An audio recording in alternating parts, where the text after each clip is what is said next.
Hey guys, have you ever said something to an angry woman, hoping to calm her down, only to make things 10 times worse? Yeah, we've all been there. But today, I'm giving you the 5 phrases that instantly trigger women, and the one phrase that actually works to diffuse the situation. Telling an angry woman to calm down is like throwing gasoline on a fire and expecting it to go out. The moment those words leave your mouth, you can see it in her eyes. The frustration, the disbelief, the sheer rage intensifying. What makes it even worse is that deep down, you probably know it won't work. No one has ever calmed down by being told to calm down, but in the heat of the moment, you say it anyway. Why? Because logically, it should work. If someone is upset, telling them to relax should be a helpful reminder, right? Wrong. Logic goes out the window when emotions take over, and women process emotions differently than men. When you tell her to calm down, what she hears is, "Your feelings are an overreaction. You are being ridiculous. You don't have the right to feel this way." That is why she gets angrier. She doesn't want to hear that her emotions are invalid. She wants to feel understood. Saying, "Don't cry," is just as bad. When a woman is upset to the point of tears, she's already overwhelmed. She isn't choosing to cry. Her body is reacting. Telling her not to cry is like telling her to stop sneezing. It's pointless, and it makes her feel even more out of control. What makes it worse is that women already know society sees crying as a sign of weakness. They've been conditioned to believe that tears make them seem irrational. So when you tell her not to cry, you're reinforcing that shame. Instead of feeling supported, she now feels embarrassed. She may try to suppress the tears, but the frustration doesn't disappear, it just builds. A better approach? Acknowledge her emotions. You don't have to agree with why she's upset, but saying something like, "I can see this is really upsetting for you," or "I'm here for you," shows her that her emotions matter, and that alone can help her start to calm down. Asking, "Why are you so cranky?" or any variation of that question is equally disastrous. If she's upset, she likely already thinks she has expressed why. Maybe she hasn't done it clearly, maybe she assumes you should already know, or maybe she's too overwhelmed to put it into words. But when you ask, "Why are you so mad?" she hears, "Your emotions make no sense. You're being irrational, you're overreacting." That feeling of invalidation only fuels the fire. She doesn't want to explain why she's mad. She wants you to already understand. And if you don't, she wants you to care enough to figure it out. The moment you ask that question, she feels like you're not paying attention, that you don't understand her, or worse, that you don't care to. Instead of questioning why she's upset, try saying, "I feel like something's bothering you. Do you want to talk about it?" This shifts the focus from questioning her emotions to giving her space to express them. It shows concern rather than dismissal, and that small shift in wording makes all the difference. Dismissing her emotions with, "It's not a big deal," might be the worst mistake of all. Even if you don't think it's a big deal, she does. And that's all that matters in that moment. You don't have to understand why something upsets her to acknowledge that it does. If she's upset, then to her, it is a big deal. When you tell her it's not, you're telling her that her feelings are insignificant, that she is insignificant, that what's affecting her doesn't matter. This is the fastest way to create emotional distance between you and destroy trust.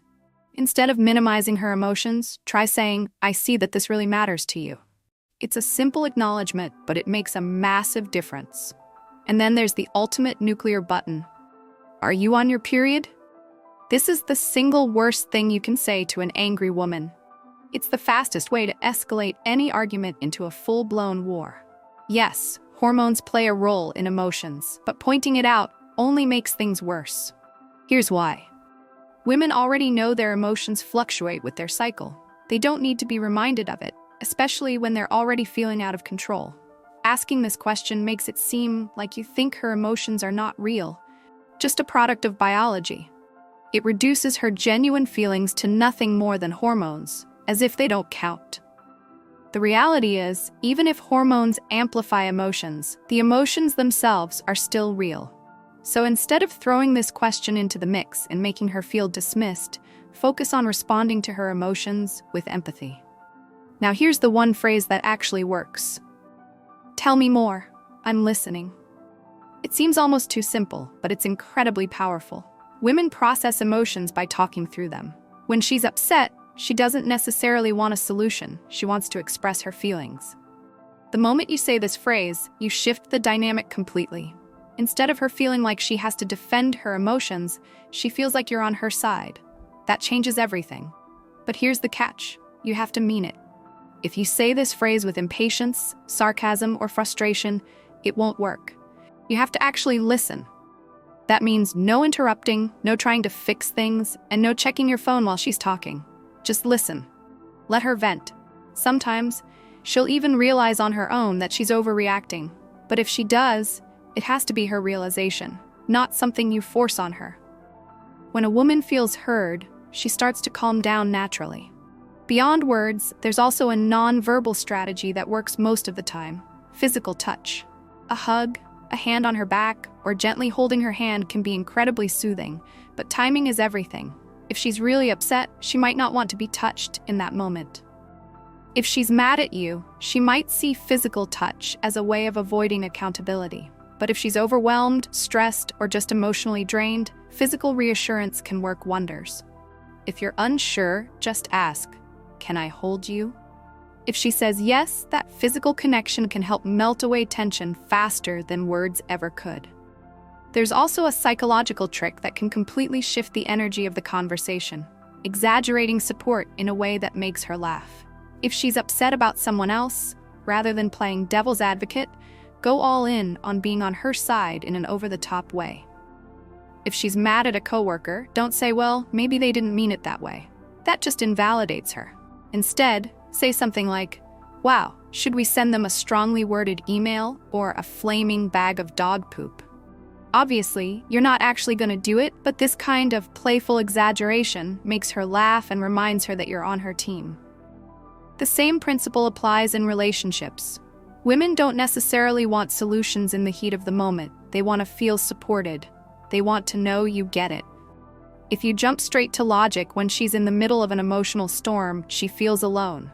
But if you just listen, validate her feelings, and let her process, the storm passes much faster.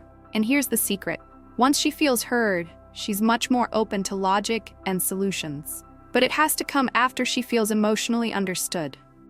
Understanding how to respond to an angry woman isn't about manipulation. It's about connection. It's about knowing how emotions work, how to de-escalate conflict, and how to strengthen your relationship rather than weaken it. Most conflicts aren't about the thing itself, but about how people feel about the thing. When a woman is upset, what she really wants is to feel heard, valued, and emotionally safe. If you can give her that, she calms down on her own. Emotional intelligence isn't just about avoiding fights, it's about building deeper trust, respect, and intimacy. When a woman feels like she can express herself without being judged, she feels closer to you. She feels safe. And when she feels safe, she relaxes. That's when communication thrives.